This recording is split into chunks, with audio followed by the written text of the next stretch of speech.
Wrapping up spring practice at Alabama here at the Voice of College Football. We got Stephen M. Smith on the line from Touchdown Alabama, and of course his show that you can catch right here on YouTube every Monday, Wednesday, and Friday. In my own words, 6 Central. Get there, 6 Central every Monday, Wednesday, and Friday right here on YouTube. Stephen, how are we doing today? Doing great, Mark. Wrapped up a fantastic A-Day game. I mean, of course, there was rain. It was soggy field conditions, but one of the more entertaining ones of the Saban era. And it was so refreshing watching Wilbur Jackson and John Mitchell Jr. both be honored before the game outside the stadium. John Mitchell just extremely emotional, cried a lot. Talked a lot about Coach Brian and what he meant to him and what the program meant to him. And, of course, when they unveiled the plaque at the Walk of Champions, just a very, very cool moment there. Long overdue seeing these two gentlemen get their flowers on last week. Yeah, it's always a special occasion when a player who put in a lot of effort and time and showed the talent on the field gets honored. That's great, but we're talking about something that eclipses that by far in regards to, obviously, the sacrifice and what it meant to just race relations and making things right there at the University of Alabama in the SEC and across college football. Stephen, appreciate you being here as always. As you took in the A-Day game, what stood out to you? We'll start with the offensive side.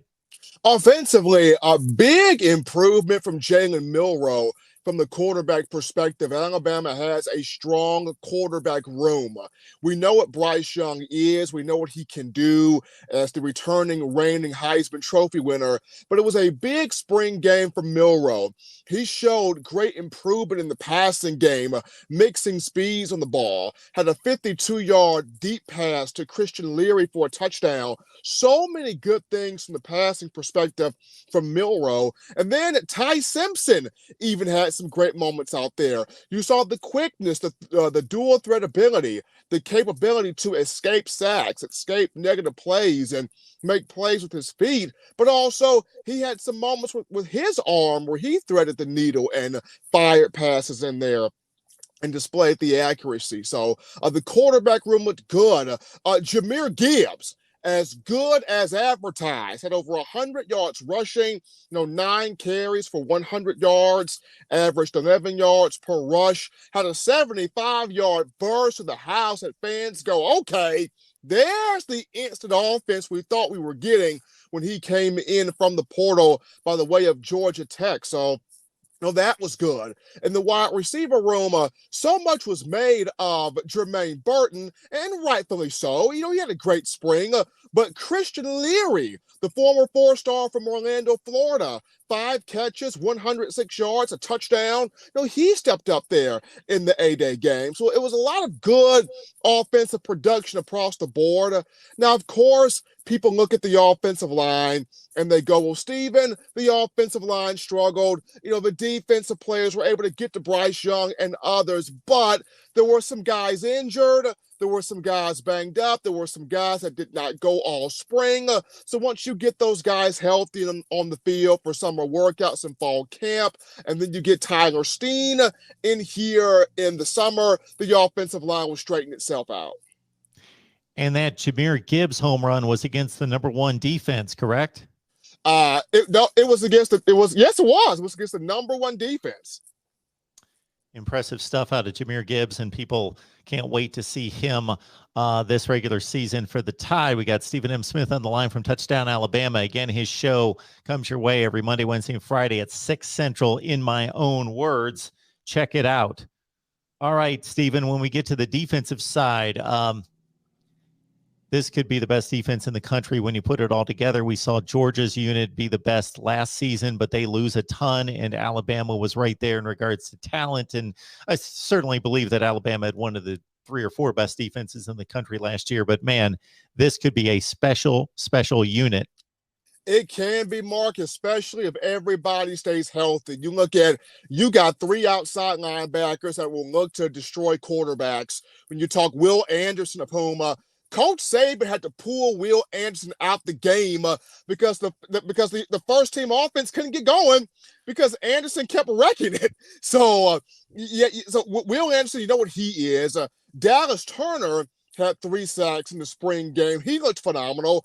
Chris Braswell had 3 sacks in the spring game, and he's gotten to a point where he's going to get a lot of playing time. Henry To'o and Jalen Moody looked good, but the guy that really grabbed eyeballs, Mark, Jamil Burroughs from the middle of that defensive line was just pushing the pocket all game long. Bryce Young could not step up cleanly in the pocket. He could not make the throws that he wanted to because of the consistent push from Burroughs. And it wasn't just him.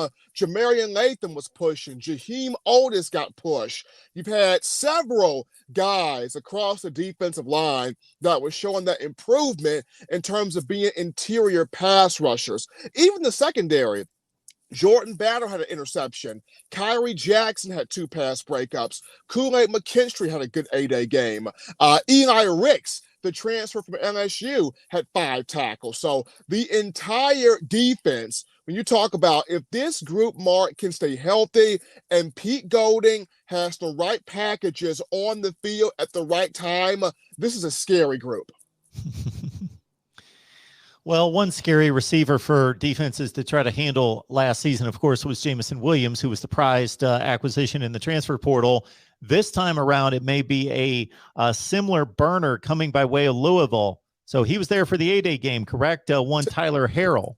Tyler Harrell was on campus at the University of Alabama for the spring game. I was told he really enjoyed his visit. He had an incredible time, had a lot of fun.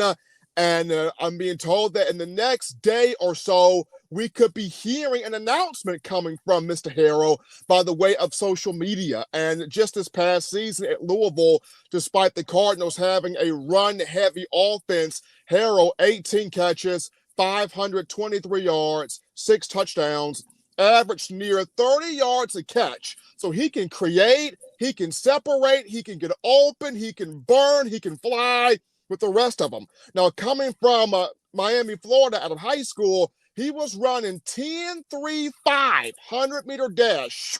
The guy can flat go. Now, that was high school, so there's no telling what he's running now at this point in his football career.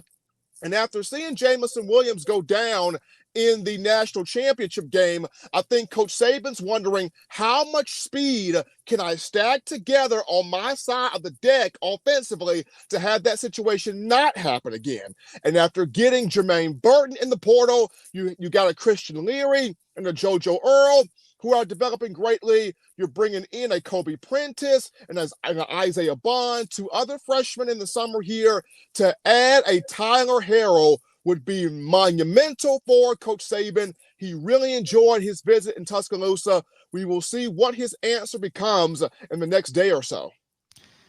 Folks, for those of you who don't keep up with a whole lot of stats, there's not a whole lot of guys walking around that lay down those kind of times in track and then also rack up 29 yards per reception. You go through the stat sheets team by team by team by team, 18 catches for 29 yards per. That just doesn't happen very often. I mean, Mark, it's insane. And I just go back to the one highlight he had against Wake Forest where Harrell caught a 10-yard slant, and there are 5 defenders. There's 5 Demon Deacons in the area waiting to tackle him. He separated from all 5 guys in 0 to 60 and was gone. And I'm like, where in the world did this guy separate from?